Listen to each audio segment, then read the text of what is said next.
Hello, my name is Debbie Boone, and I want to welcome you to my podcast, The Bend, where we explore how successful people navigated the path and emerged in a better place when life threw them an unexpected twist. It's inspired by one of my favorite sayings: the bend in the road is not the end of the road unless you fail to make the curve. These conversations will hopefully help you and inspire you to embrace your personal bend and to flourish. I hope you enjoy it, and if you need help with your own personal navigation and you're in veterinary medicine, please feel free to reach out to me at Debbie Boone to Manage Vets Consulting. Enjoy the bend and be inspired by our wonderful guest. Welcome. Hello, everyone, and welcome to this episode of The Bend, the podcast where we shine a light on the innovators, disruptors, and heart-driven change makers who are bending the veterinary profession for the better. I'm Debbie Boone, a CVPM, a speaker, trainer, and champion for veterinary teams.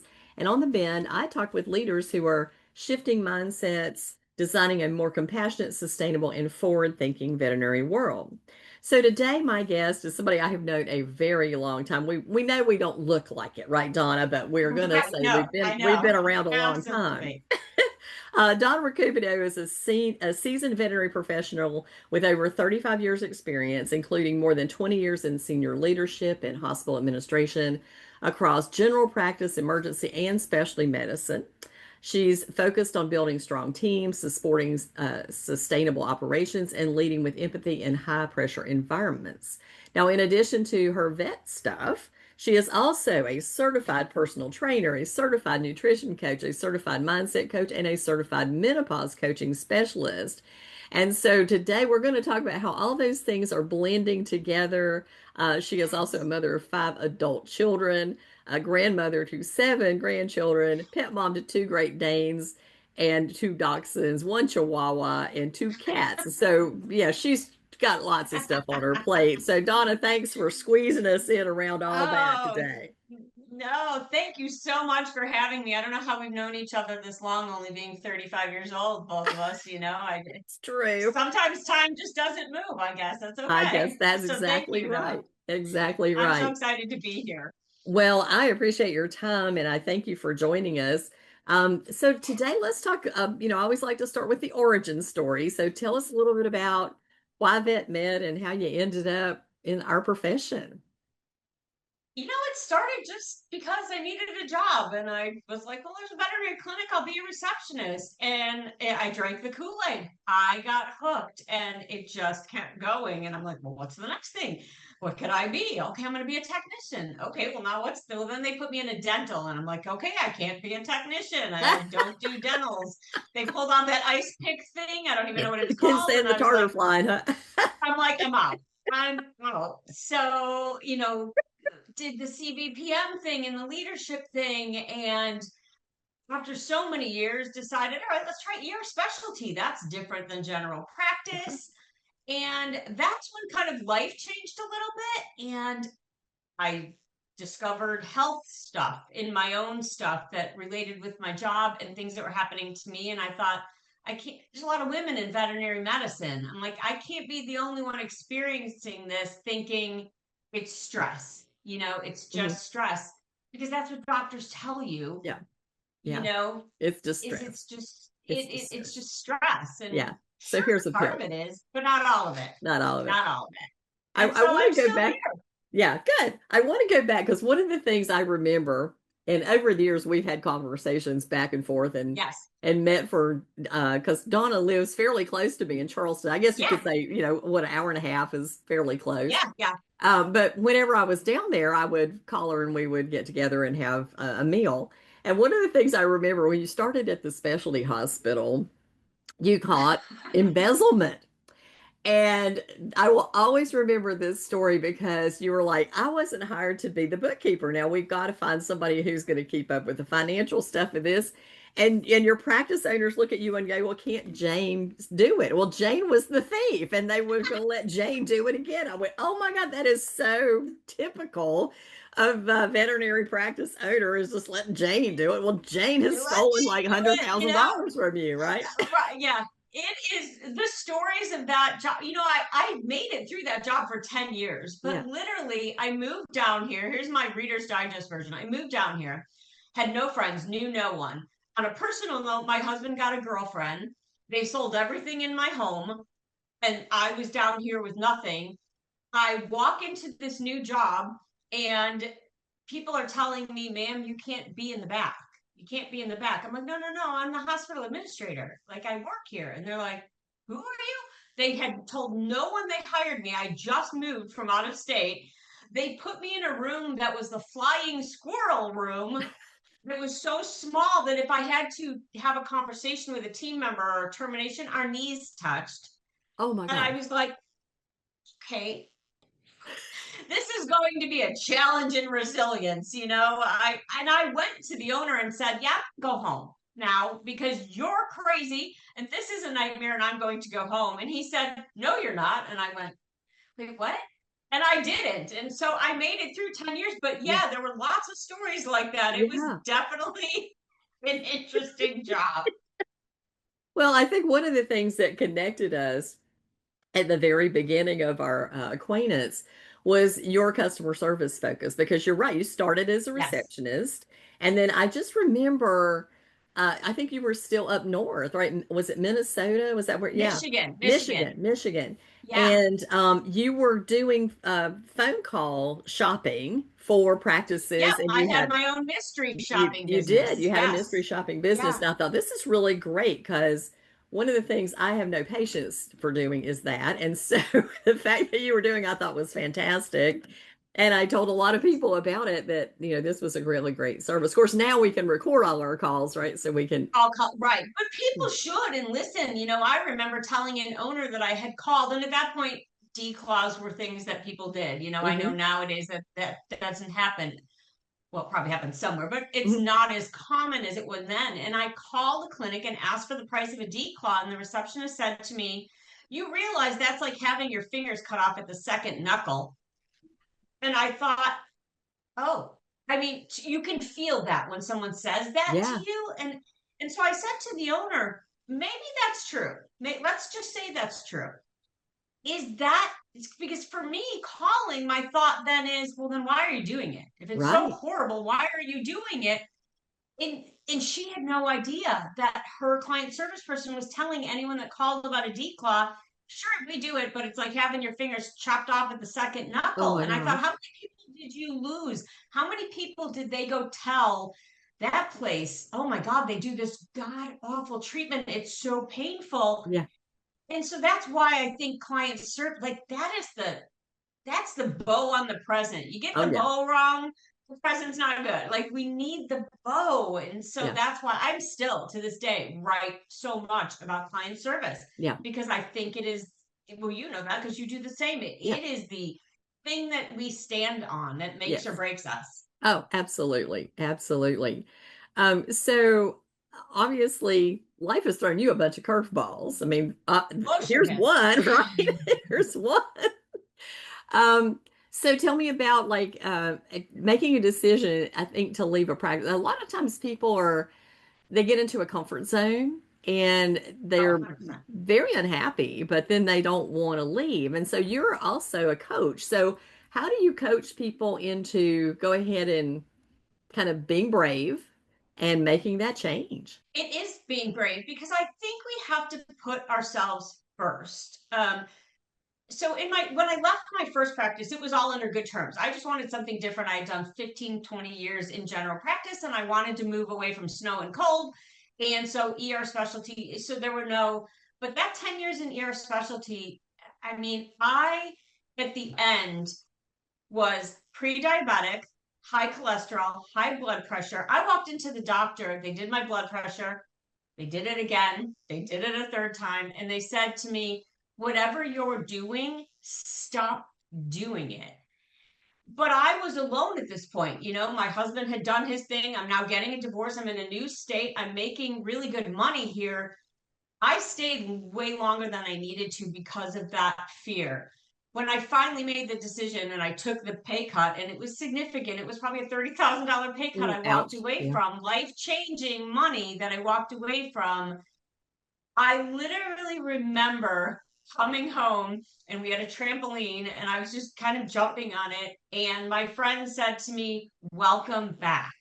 And I thought, holy crap. Like I almost cried because I thought, was I really not myself that long? I knew something, but everyone around me knew. And it is not easy, especially if you're one person. I Mm-hmm. was a single mom at that point. Walking away from money is really hard when you're the only provider. Mm-hmm. But I think you have to really look at it and say, can I do this every day? And how much of my life is going to be cut short because of Oh this? yeah. Because of this stress? How much? It is scary.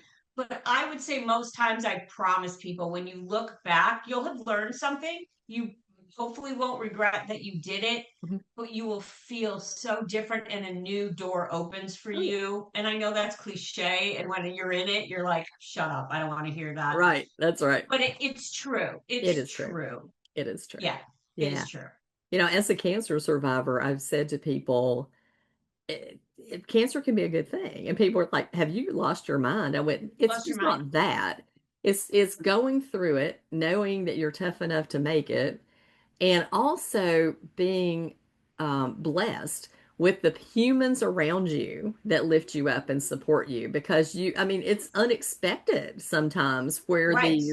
the support comes from. And I think you and I were talking about it before we got started. You said you lost your job. Your job was downsized or whatever. It's corporate Yeah. bullshit that always happens. But Yeah.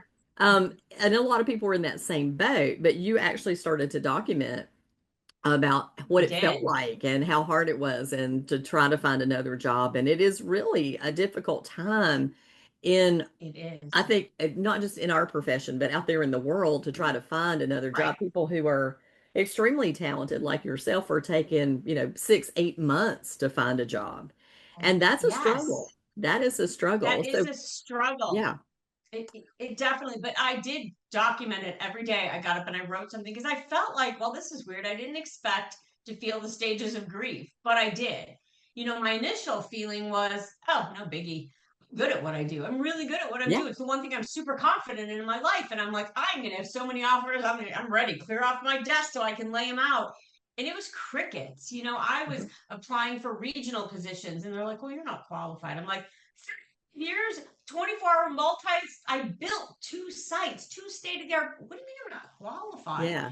Like it shocked me. And so you go through those stages of grief. And as I posted it, so many strangers reached out and just said, thank you. Thank you for putting into words what I'm feeling. Thank you for making me not feel alone. Hmm. And I got this lift up from people I never met. Yeah. It was really, it renewed my faith really Yeah. into humans because Yeah. sometimes you lose that a little You, bit. you do. Yeah, you do. Well, in 2007, 2008, I was laid off because of the recession. And I was like you. I thought, well, everybody knows me in my area. I was the guru. I Yeah. was the one the managers called to get to problem solve their problems. Yes. And the sales reps all knew me, and all the veterinarians knew me, and actually sent their staff to my hospital to learn how to do stuff. And I thought, well, I'll have a job in no time flat. So Yeah. I will always remember this. Gwen Louder Delavere, who Oh has yeah, I love been Gwen. Vet Central recruiter forever, called me up and she said, I have a job with this specialty hospital. And she said, are you interested? And I said, well, sure, I'll think about it. So they went, no, we won't hire her. She's too good. She'll just quit. And I went, really? You won't hire somebody because they're too good at their job? This is just Yes. It's idiocy. crazy. Yeah, And though idiocy. no one ever said it to me, I truly believe ageism. I feel like I experienced that Uh-huh. because I'm 60. And I think people thought we're going to invest in her for what, 3 years, 5 years? Uh-huh. I'm not quitting anytime soon. Like, Yeah, I work harder. I think on my days off, I'm nonstop. yeah, I enjoy what I do. It fills my tank. I'm not going anywhere. But they just look at that experience and uh-huh. they're like, yeah, she's Yeah. borderline out of here in 3 years. Yeah, either that or they know more than I do, and I don't want them to make I me don't look want bad. that. I Yeah, don't and want them and to think and it. I've surrounded myself with people who know more than I do. I Yeah, want to.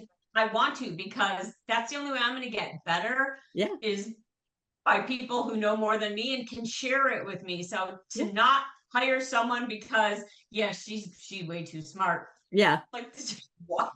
Like what? I don't I know. know you can't wrap your brain, but you have to because that's what you're dealing with. That's exactly right. That is it. And for me, it's really funny to look back for more than 20 years now.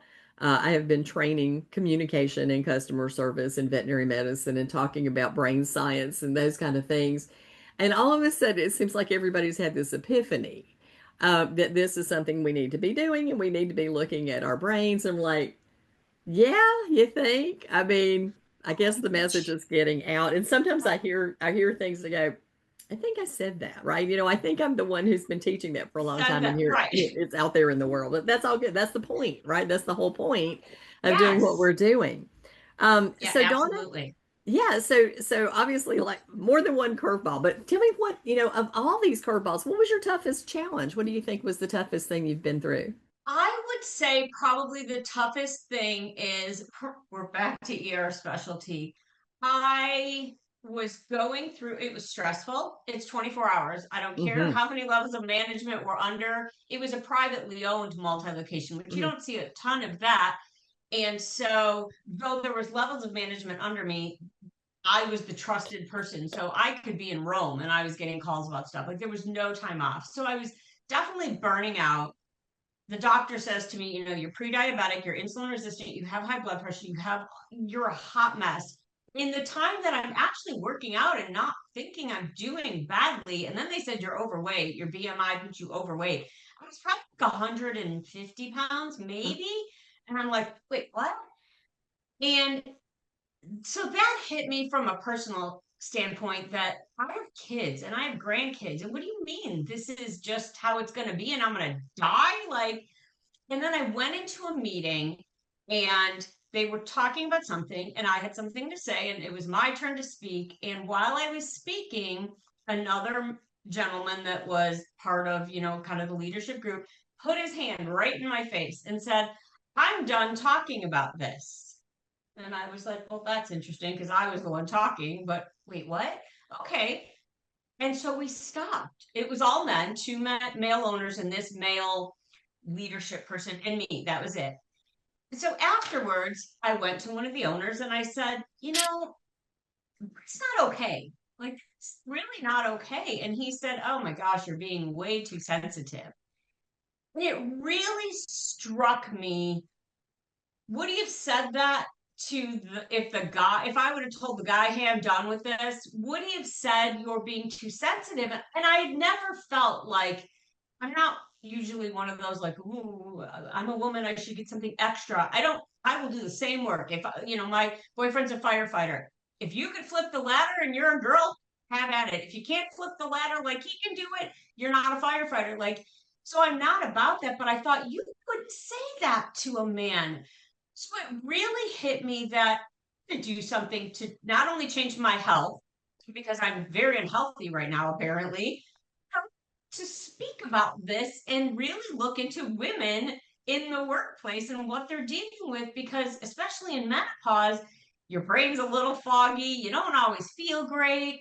And then if you're stressed and add these things in, and then you have a man telling you, you're too sensitive because you simply said, please don't put your hand in my face when I'm talking. And I thought, okay, it's time to make a change. And that's when I left that job. I actually left that job that night. I went home. I took the six figures. I wrote a letter of resignation and I knew that I was taking a massive pay cut, but it was it for me. And I thought, I'll work at Burger King. I'll work 10 jobs. I don't care. I have to be the most important person in my life. And this isn't going to change. If they could do this now, this is not going to get better for me. And my health is definitely not going to get better. And my stress level is not going to get better. I going to bed at 4 p.m. and to watch TV and dinner was crackers and a Miller Lite. That seems like a good dinner. No, and Diet Coke is what you did all day. And Uh, so that was it for me that I'm like, I'm going to stand up for women. I'm going to stand up for health. I'm going to somehow make health in veterinary medicine. I want people to see it. I want people to see it. And so that's when I began all my certifications in the health and wellness. I left that job. Um, and here we are. and Here here we we are. are. here we are. Well, I love it. I've had a conversation. Dr. Ernie Ward and I were sitting side by side on an airplane coming back from VMX, and I've known Ernie for a long time, and he's very much into fitness and nutrition. And I said, Yeah. Ernie, AHA has a guideline for everything under the sun. I said, why don't they have physical health guidelines for vet med? Yes. I said, ergonomics, the food that we eat, the breaks that we don't Yes. take, the water that we don't drink. There is so much that we should have guidance on that this is in order to keep us 100%. alive. If we think about a lot of the mental health issues in vet med, I think many of them come from physical pain issues because if you're in pain, and I'm telling Absolutely. you, with somebody with arthritis in both knees, Yeah. you're grumpy, right? You don't feel good. Yeah. And A so hundred it keeps percent. tearing you down, and we don't do anything about it in To our practice. I mean, no. he said somebody asked him one day, Ernie, what's the secret to longevity, your longevity in practice? And he said, a stool. And they went, what? No, it must be something more than he went, no, it's a stool. I sit down, I save my back, I save my knees. I Yeah. don't, do things that are damaging to my body intentionally. I put equipment in place to help me. And I went, why don't we do that? But it's not, that's the thing. And I'm really trying to, I would love it if every veterinary practice had a gym in it, but that's not Yeah. going to happen. That's probably not realistic. Yeah. It doesn't have to be that. I watched this thing. I forgot the name. The guy who plays Thor has I think it's Netflix series about longevity, and he does all this stuff. And one of the guys was this Dr. Pita Atia, I think is his name. So many of the things they did, I went and bought a sauna. Like they're not difficult things. I think in the veterinary workspace, why could we not have healthier food versus pizza? Why could we not start our team meetings with a walk around the building for 10 minutes? Yeah. Why could we not have a stand up desk at the receptionist's desk or a walking pad in the break room Uh-huh. or a quiet room to just not hear stuff for 5 minutes, not Uh-huh. phones, dogs, cats, people? It doesn't have to be that big. And those things really transform Oh, people. yeah. They really and truly do. Yeah. But we just think that's not our role as leaders. It's not my role to make you physically fit. It's not my role to make you physically healthy. Well, it is. If I want the best employees, Yeah. it is my role to help you do that. Right. Exactly right. A story that I have told for many years is one of my assistants, who was a really great hard worker, had gotten heavier and heavier and heavier. And my practice owner was, to say the least, blunt. And he was a high D driver personality that would just say Oh, anything. yeah. And called me to the side and goes, Deb, you got to tell so and so she's gotten too fat to do her job. I went, how in the world am I supposed to tell her that?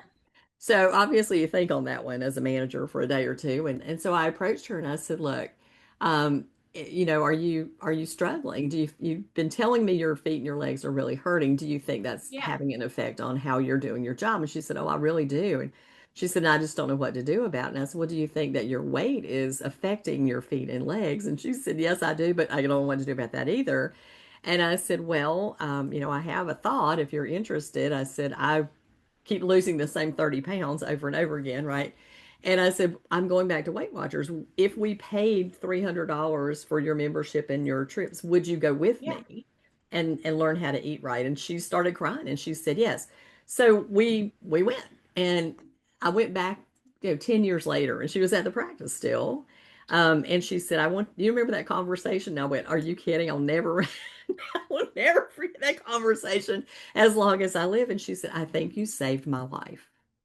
And See, so, yeah, so these things have great $3. repercussions, and we can do that as managers if we do it with kindness and concern, and our people trust us. That's the other thing, is there was no Yeah. ulterior motive for me to say, we're going to do this or shape up or ship out or whatever. I'm trying to get rid of you. Right. Right. It was, Absolutely. I care about you as a human and I want you to be better. And, as you're talking about pizza, I absolutely would not let my sales reps bring junk food into my hospital. It was, you bring Panera, you bring salad, you bring, Olive Garden. We Something. don't eat pizza in this hospital. Yeah. And my practice owner was probably the worst because every Monday morning we brought 2 dozen Dunkin' Donuts. I mean, no, Krispy Kreme donuts into the practice.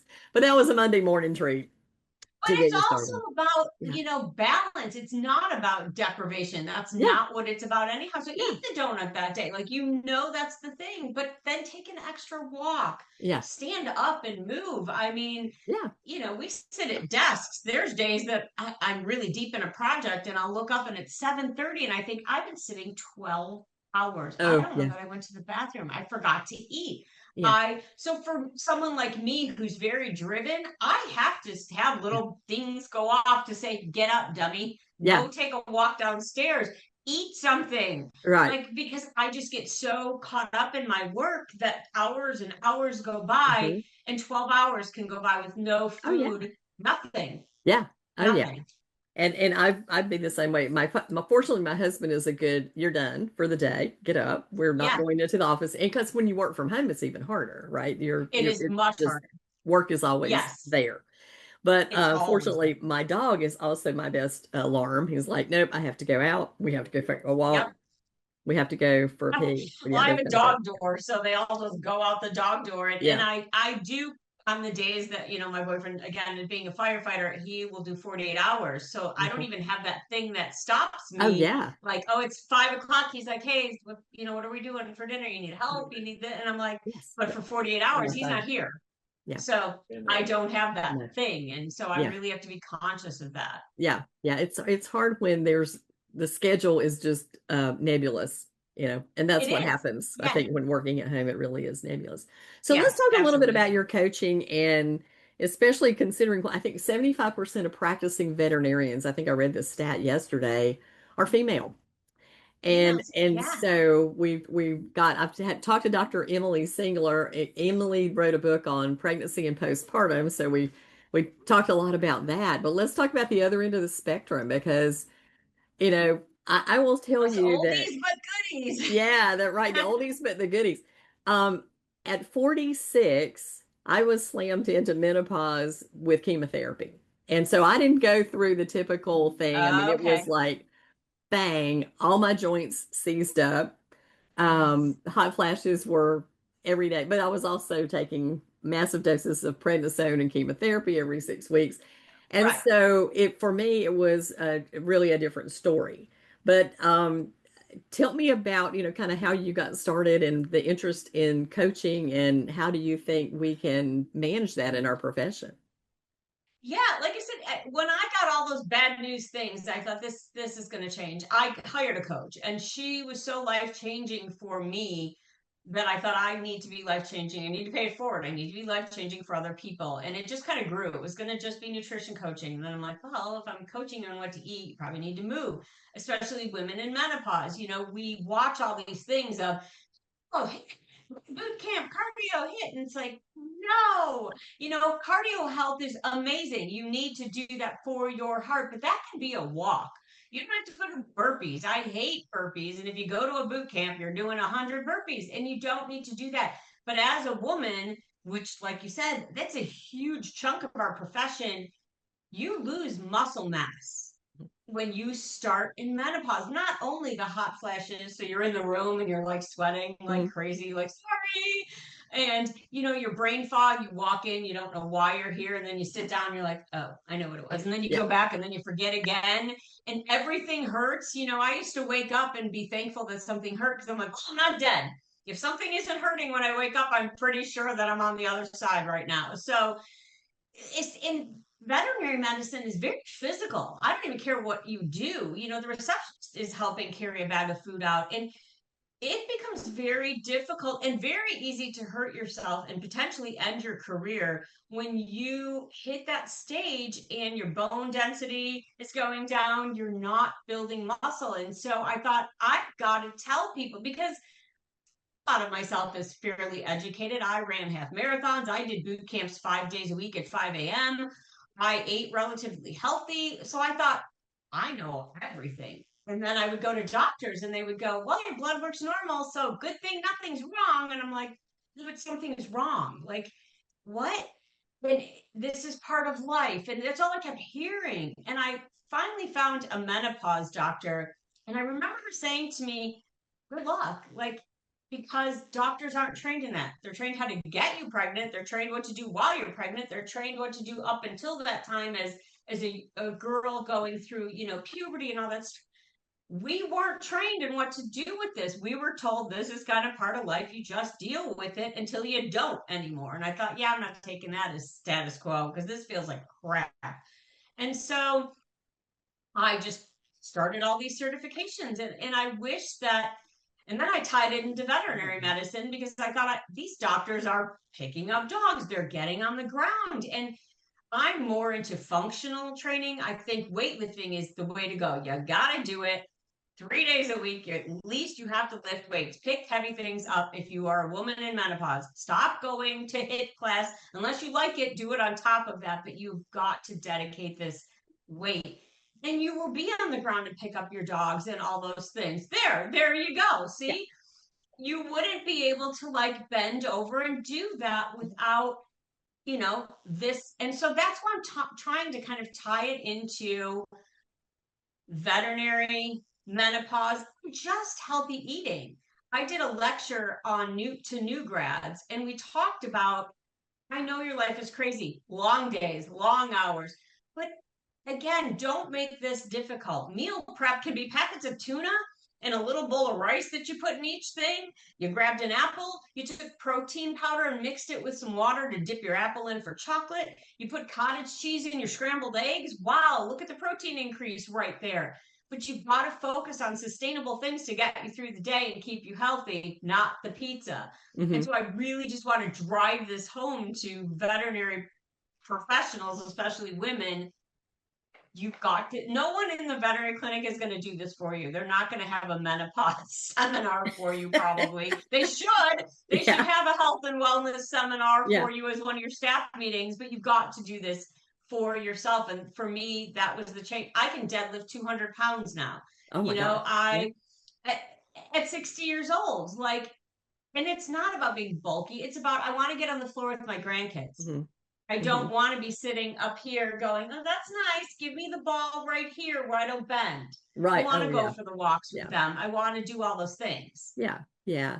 Well, I think, in being really intentional about your movements. And of course, I walk Tucker. We probably go, that's why he's in here bothering me now because he wants to go out. We walk about 3 or 4 times a day and around the block and sometimes longer than that. So it's probably more than a mile a day that we take in 4 different segments because I get up and move.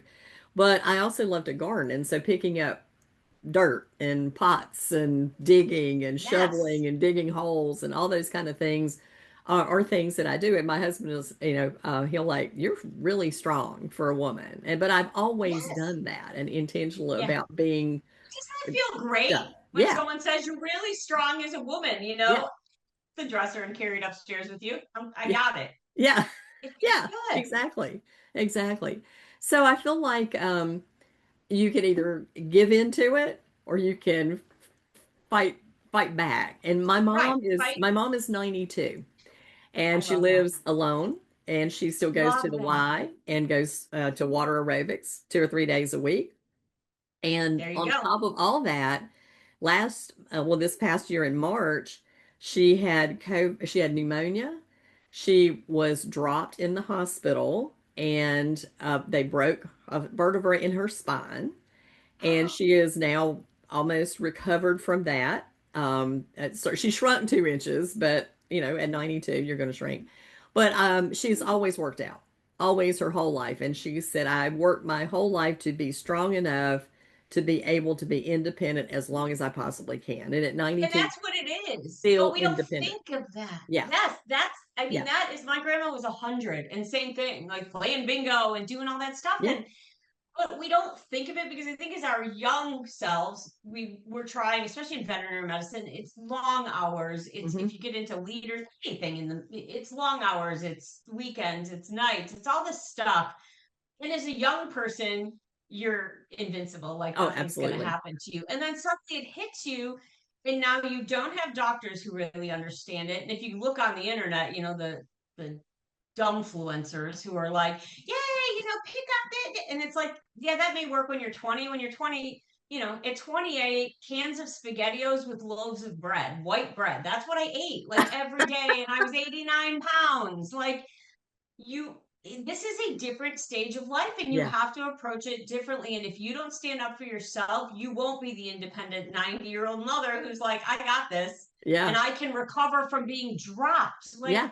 those kind of accidents kill people That's right. who didn't make their life choices to be able to Yeah. recover from that. Yeah. She would have had a very different outcome had Absolutely. she not worked out Oh, and absolutely. had that. Yeah, Yeah. absolutely, she would have. Absolutely. Yeah, absolutely. Up until she was 85, she went to the Y at least 3 days a week, worked out, went to water aerobics class, and played golf. And then she tore Yeah. her rotator cuff, and so the golf Oh, was did that over. too. That yeah, that was over. Yeah, But just looking at her example, and I think you can do too much. I think you can, go too far with you exercise because can. I've seen people who run their toenails off, and like that's Yeah, disgusting. yeah, But that I seems like feel a lot. like just doing movement, moving and in Movement. being Walking is the most intentional. underrated exercise there is. I love to walk. I live close to the beach. I walked the dog there the other day, walked the dog and back. But when you get up and you put your shoes on, I hate those damn slip-on shoes. Like bend over and tie your damn shoes. Tie your damn Bend shoes and over. go for a Yeah, walk. stretch when you Yeah, bend and over. Yeah, yes, and I feel like we could do that as leaders to also have you go outside, yeah. I run and I don't like to run, but Hmm. I run. And the reason I run, I walk as well. But when I'm running, I feel like it's the one time in my life because I'm a very high strung person. I wake up and I'm like, okay, here we go, brain on. But when I'm running, I'm like, okay, don't fall down. Look for a snake crossing the road in Charleston. Yeah. Don't fall in a pothole. And you're hearing parts of a music or a book that you are, and so it just totally disconnects me. Hmm. And we need that. Like, Oh yeah. we need to do that Yeah. for our mental health, Hmm. especially, practice managers. My gosh, you're on 24/7. Oh They yeah. want you. Somebody needs you for something, and you have to have boundaries and go, no. And it's okay to say no. This is something Exactly. we can deal with tomorrow. My phone's off. Yeah. I'm out. Yeah, exactly. Well, somebody asked me one day, I was on some random call. It was close to the practice manager's appreciation day or week or whatever nonsense it was. And they said, what can we do? And I went, you know what? Handle your own problems. Do that for a Yeah. day. Look at, Yeah. do I really need to message this to her at 10 o'clock at night, or can I wait till 8 o'clock in the morning when she's here Right. to let her know that, we need kitty litter? I mean, because those are the kind of Yes. things that managers get All the messages time. about all hours of the day and night. And I said, Yes. give her just a mental break. And she went, that's great. I went, of all the things that I would have loved, that would have been it. But I think That would have sometimes been it. managers also do it to themselves because Oh, 100%. I am they guilty of that do so not train much. autonomy. They do not give up Yes. control and power and go, you decide what do you need to do and give up that control. And so here we are stuck at answering text messages all hours of the Yes. night because we haven't trained anybody to think. We have a trained to trust and step back. We talked about surrounding ourselves with smarter people, and it's Yeah. like, I love that. But some people find that fearful. I Uh-huh. don't want you to know too much because my job security lies in the fact that I know everything and you Uh-huh. all know nothing. Okay, well, maybe that's the case, but I guarantee you it is not the Right. case. They will get rid of you in a heartbeat if the time comes and it's time for you to go. But now how much, like, to what is the cost of that? The cost Yeah. is 10 p.m. calls about kitty litter. Like, in those things, I had to turn off notification sounds because I'm one of those people. If I hear the sound that I know it's an Outlook or a Teams chat, I can't not check it. I have that kind of brain that I will go and check it no matter what time of day. And it always starts with, this isn't until for Monday morning. Okay, Right. but it's 10 o'clock Saturday night when you Yeah. sent it. Well, now I'm worried about it. Now I'm thinking about it. Now I'm anxious about it. And so we are our own worst Yeah. enemies. And I tell all my coaching clients that too. Do this for you. It is going to mean that you have to say, what's for dinner? I don't know. I didn't make one tonight. I'm going for a walk because my day ran too long and I'm not giving up my walk time. Hmm. So grab a bag of lettuce, throw in some protein, and that's what we're having for dinner. Like Hmm. you have to be able, if you don't put yourself first, nobody else is Hmm. going to. And if 75% of our people in veterinary medicine are women and they're not caring for themselves as they enter these stages of menopause and even in younger life to be your 90 something year old mother, Hmm. happened? Where are we going to find these people? We're already struggling. Where are they going to go when 75% throw their back out because they don't know how to properly do a squat or they Yeah. didn't lift a weight to build that muscle? Then Yeah. what?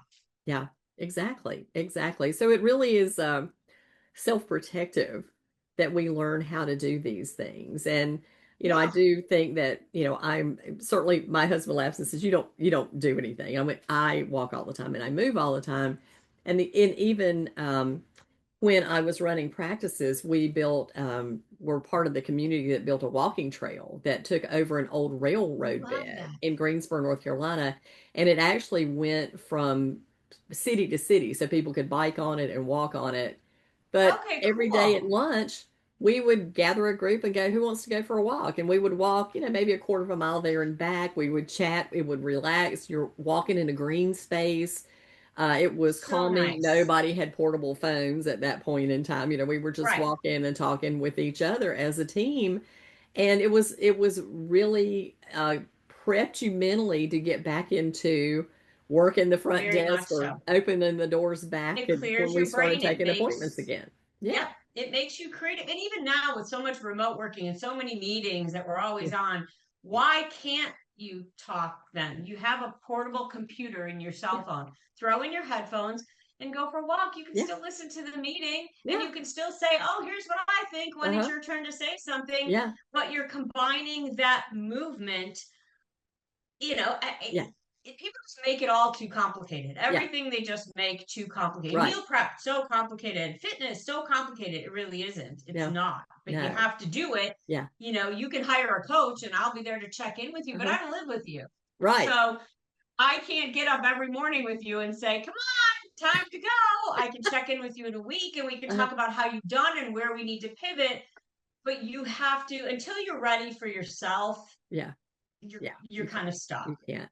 And one thing you're talking about, and some people I know do this with headphones, but when I walk the dog, I don't take my phone. I just walk. I'm present with my dog. I talk to my Yes. neighbors. I look at the sky. I watch the Me birds come too. in and out the marsh. I live, near the ocean, so I'm taking advantage of the green that's around me and the nature that's around Yes. me. And there is, I mean, men evolved walking the earth, not staring at phones. And And so yeah, when no, I we agree. get our mind back to that vibration of Mother Nature, then we are able to Absolutely. calm ourselves down mentally and take And that live break. longer. You Hmm. know, I Oh was yeah, referencing back to that Thor documentary yeah, thing, and one of the specialists on there on one of the episodes was talking about using your brain that don't use a GPS, that you actually live yeah. longer and your brain gets healthier if you have to think, I have to turn by the White House. Where's the White House? Okay. Yes, Oh, wait, the blue flowers are over there. yeah, That just that cognitive thinking of things like that uh-huh, will help your longevity. yeah, Simple things like that. So taking a walk and going, oh, I wonder what that bird is. Listen to that sound. Making your brain do something yeah, different than it staring at this computer yeah, screen helps your yeah, longevity, and that took nothing. It didn't yeah. cost money. It didn't, you know, to buy a piece of equipment. You Right. literally just had to walk out your darn door to Just do it. walked out the door. That's it. Walk out That's the it. door. That's it. It's funny that you were talking about this because I wrote a blog a few weeks back about AI, and the title is AI Making Us Stupid? And thinking about the GPS, I used to have a really great sense of direction. And I've traveled every state in the United States, mostly by myself, driving from venue to venue as a speaker. But obviously reliant in strange places on GPS. But a couple of weeks ago, I came down to Charleston, which I've been to 100 times in my life, Yeah. and was crossing over from Daniel Island down to towards the Battery. And the GPS took me on a side path, and I went, "That's not right." So I thought, well, okay, maybe the roads have changed. So I go off to the left and I turn around, and it loops me back. and puts me back where I was before. And I'm like, wait a minute. And so I had to turn off the Google Maps to kind of break through the loop that it had created for Yeah, itself and get through. But I thought about that and I thought, my brain knew better, right? But I still listen to yeah, the technology. And so I'm really concerned when we're talking about AI and it doing so much for us. And believe me, I use it, ChatGPT 5. oh I yeah, use it no, for stuff. absolutely. Yeah. But you've got to be smart enough. You've got to know enough to know when it's telling you you're taking the wrong direction. And Right, and so we cannot lose that as human beings. We can't get lazy about it and say, oh, well, this will just do right. all our thinking for us, because then you don't know if it's right or wrong. You don't know if it's true. You don't know if it's hallucination. Absolutely.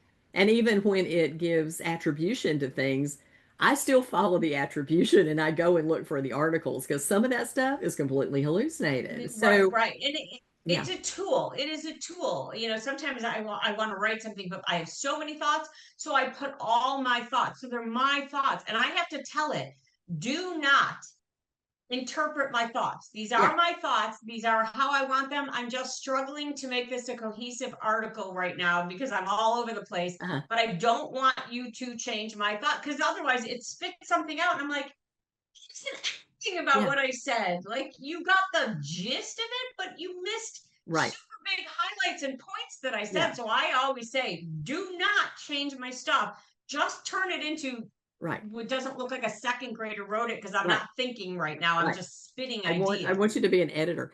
And then Right. don't tell me I did a good. I do not need AI to stroke my ego, right? I don't need you to do that. Just do what I tell you to do. And it's kind of like I Yeah. said in the article, I said, you know, I don't expect my drill to look at me and go, you drilled a great hole. You know, I don't care what the drill thinks. Just I drilled a hole. Right?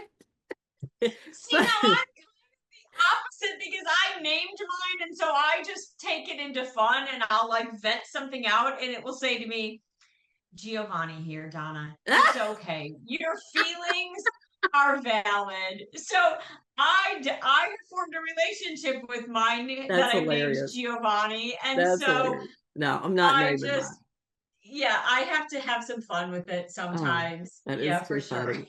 Well, you know, Me it and really, I Giovanni. mean, I think as adults with a lot of, you know, development of prefrontal cortex and judgment, I think we're able to do this. It really worries me that young people are being so influenced by AI and that they're using it instead of human friends, and Yes. that it is building up a lot of like, oh, I don't even know what to call it, because it is taking them down very strange paths Yeah. mentally, and it we cannot turn it loose on our minds. That is Right. very concerning to me as somebody who Yeah. studies neuroscience and communication. It is Yeah. extremely concerning to me that young Definitely. people are using these tools as a friend. In fact, there was a show, 60 Minutes had a thing about it, and one of the tools was actually not warning people or giving them the suicide hotline when they were talking about killing themselves on an AI chat. Yeah. And there was no guardrails there. And it was just Right. basically giving them affirmations. And then it was telling them to, you know, to take their clothes off and, you know, all kinds of sexual Yeah. things. It was like, whoa, this is really, Whoa, really freaky. what is happening? Yeah, Yeah. no, I definitely think I'm actually so happy I don't have young children right Yeah. now. You know, just in the world, we were walking my neighbor's dog the other night. My dogs have a dog door, so I mean, I walk them when I want to. But this dog, I was dog sitting, and it was nighttime, and Jared was at work, and I was kind of walking alone, and I thought, why do I feel a little like just anxious? And I thought, you know what, and then we watched a little kid the next day go by, and his mom was like, you check in at 5 p.m. I want you home. I want to see your face at 5 p.m., not on a cell phone. And it kind of brought me back to when I was a kid. Like, has the world changed that much? Or are we just more aware because of social media? Yeah. Because my parents, you'd leave in the morning and they said, Turned you come home loose. when the street lights come on. Yeah. No one checked on me, and they never worried that I would be human trafficked or Yeah. kidnapped or nothing bad would happen to me. Yeah. Now, I would be terrified to let Yeah. my kid out. I'm just Yeah. glad that I don't have little kids right Yeah. now. Well, it was funny. I was watching something yesterday morning, and it actually talking about CBS Sunday Morning, which I love and watch every morning and have for years. But it was talking about the good news of 2025, and the crime is way down. I mean, it really is way down.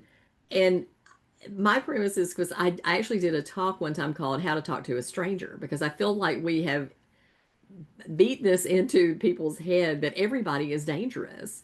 And as Yeah. somebody who's traveled everywhere, I've met wonderful people. I mean, in Oh yeah. airports, on airplanes, and you name it. I've just had a great time meeting people. And we have ruined ourselves by Yeah. not being willing to meet and be interested in other people. And it's part of the things that Absolutely. makes us happy is to talk to other people. Yeah. At But the airport is statistically, headphones. yeah, it's a very safe, we're very much safer than we Yeah. were 100 years ago, you know? You just don't know who that stranger is. What Right. could you learn? What great story Oh could you yeah. hear? What, like, I love that stuff, but Yeah. instead you hear the head, I'm from Right. Chicago. I was born and raised in Chicago, and headphones in, eyes down, Uh-huh. you're covered because it's Right. freezing So, cold. yeah. And there's none of that. And same thing on planes and this, nobody's looking. They're Mhm. banging into you, as a matter of fact, because they're so just, Yeah. and it's like, Yeah. maybe we could talk about something Yeah. like teach me something, anything. I don't Yeah. even care. Maybe it's I something I've never heard about. I told somebody when I gave that talk, How to Talk to a Stranger, I said, I'm one of those people who talks to people on planes. And of course, the whole class goes, oh, I went, yeah, I know. But Yeah. I had the opportunity as a leader to talk to somebody in the military who was sitting beside me on a plane heading to Washington, D.C. as a defense advisor. And he said, I led the troops into Desert Storm. And I said, oh, I want to ask you a question then. How do Yeah. you train people to follow their leader when they know that they could die? Now, how many times do you get to ask that kind of a question and somebody Never. So what knows was the the answer? answer? The answer is training and trust. And I said, that's exactly what it is and what I do. We train, he said, we So we train say train people. to trust. Yeah, we train people so they know their job and they know exactly what to do and exactly when to do it. And they trust their leadership will not pull them into harm.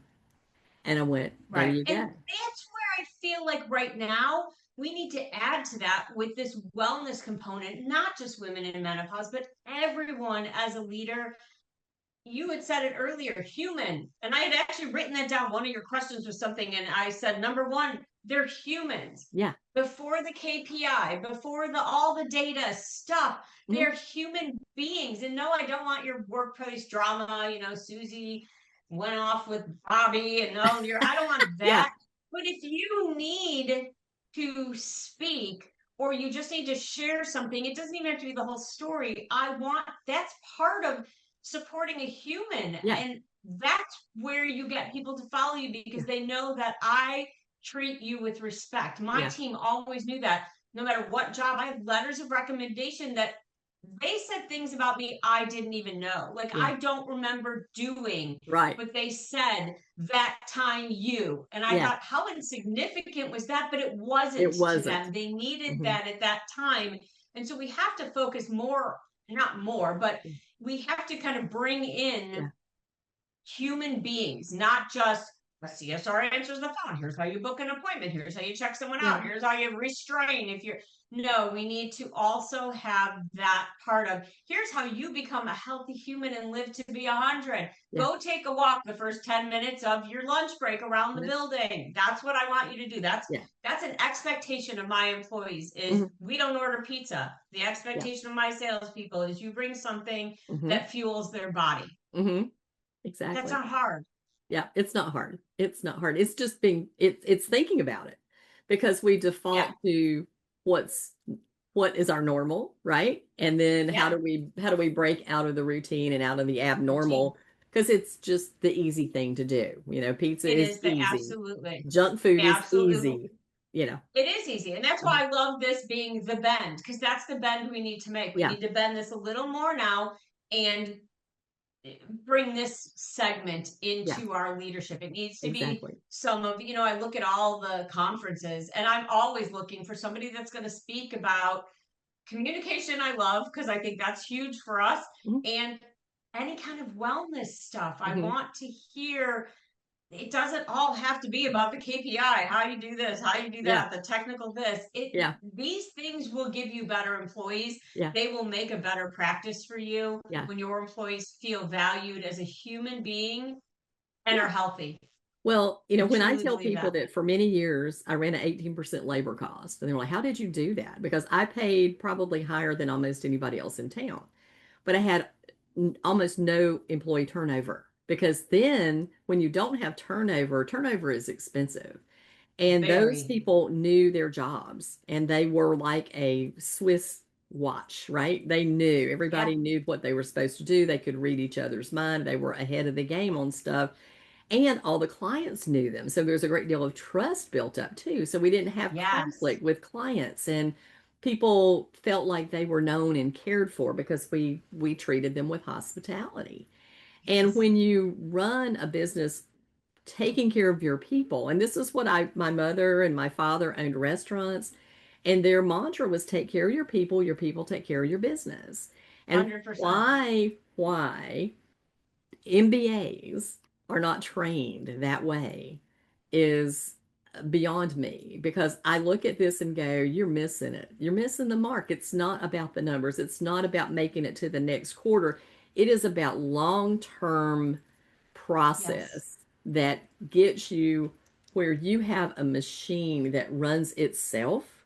Whereas a practice owner, which my practice owner did, the last 6 months before he retired, he went and moved to Florida so he could establish residency and not have to pay sales tax, income tax on the Yeah. sale of his practice.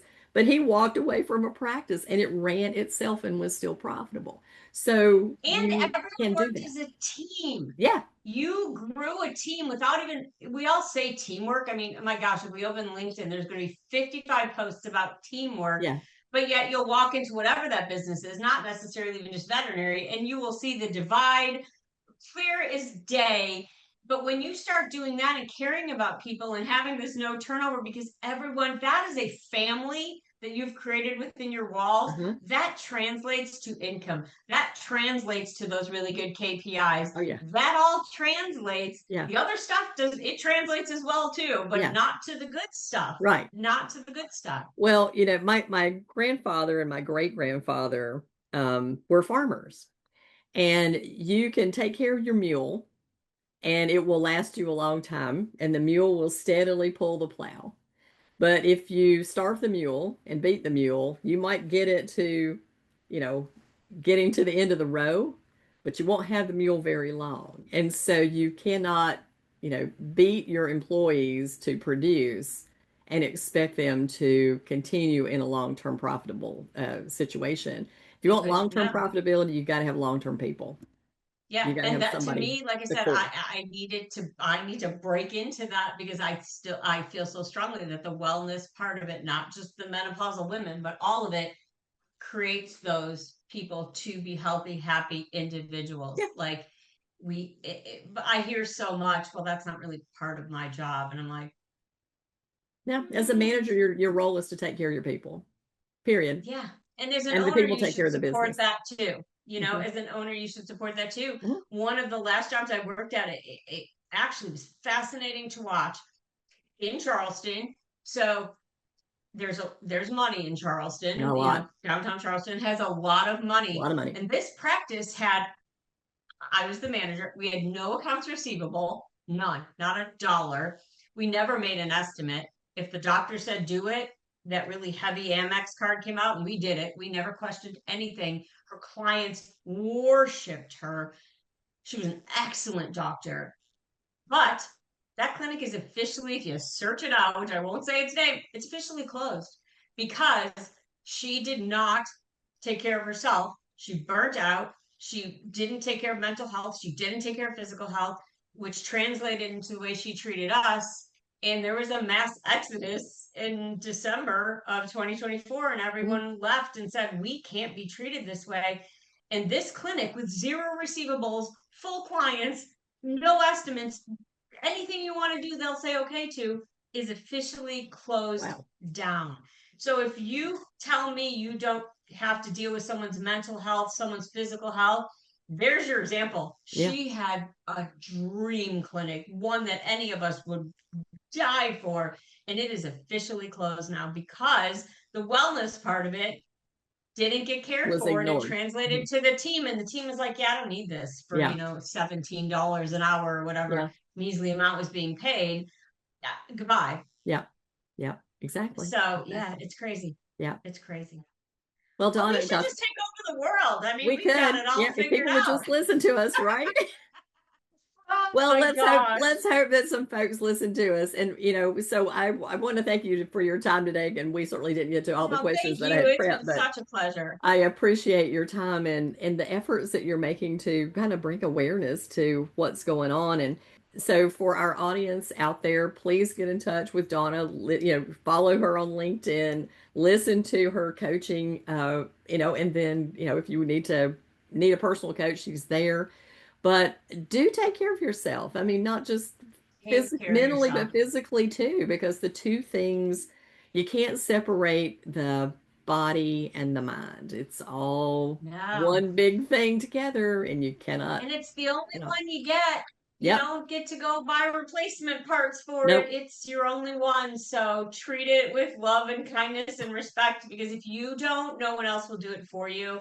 And for leaders, gosh, let's please try to add that to our leadership playbook, how to care for people as human beings. Absolutely. And Absolutely. this has been Absolutely. wonderful. Thank you so much. I'm feeling super inspired. I'm going to have Oh, to go good. find Well, Giovanni and get all my ideas out. yeah. I mean, I'm ready to take Tucker for a walk, and he's ready to go. So thank I'm you. going to do the same. I'm Yeah. going to do the same. Thank you Thank you, Don. I so appreciate much. your We'll time. talk And soon. yeah, thank you to the audience. And here's to, Yes, it's thank almost you. time for the new year. So let's make our real New Year's resolution that we actually can keep and just start moving around. Yes. Move around. Cheers to Here's to 2026. 2026. Absolutely. Thank you, Don. Thank you. Bye Bye. bye.